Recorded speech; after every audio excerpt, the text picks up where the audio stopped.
Ferdinand Marcos Jr. ang pagkakaroon ng price cap o limitasyon sa presyo ng bigas sa buong bansa batay sa rekomendasyon ng Department of Agriculture at Department of Trade and Industry.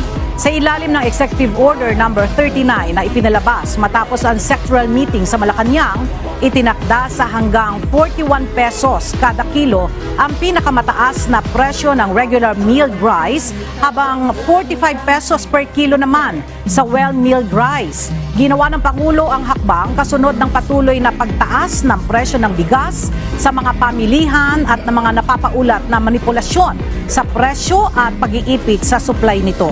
Magiging epektibo agad ang price ceiling pagkatapos na mailathala sa Official Gazette o kaya sa isang pahayagan.